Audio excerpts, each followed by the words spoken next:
Hello, Assalamu alaikum.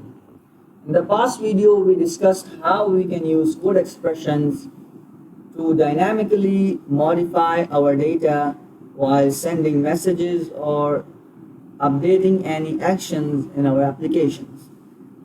Now, what if we want to access data from multiple nodes? How we will manage to do so?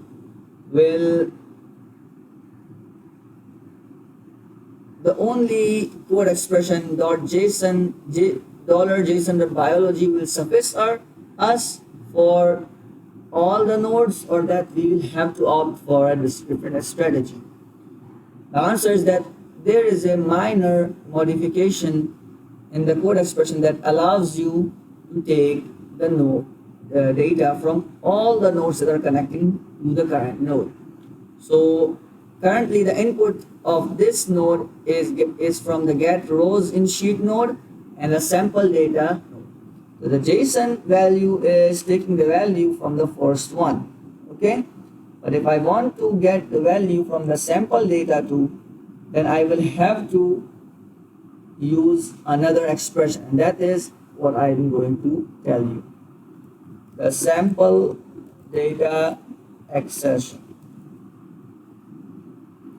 Now, naturally you will start with double curly brackets, and then you will add a $sign and you will say node, and after node you will say which node do you want to access, and that is sample data node.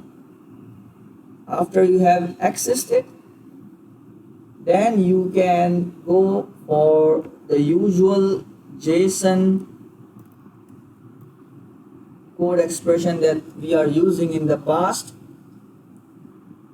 and all of the available data fields that are in that particular node will be displayed to you. So you can have biology, you can have maths,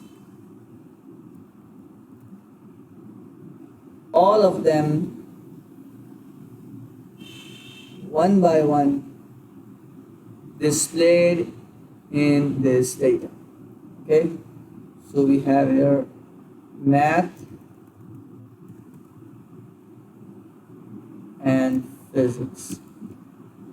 So when this message is going to be shooted, not only the data from get rows sheet will be included here, but from the sample data will also be included, because we have accessed it through the expression called $node, sample data, and the usual expression that is included whenever we want to access a data. Thank you very much for being with me.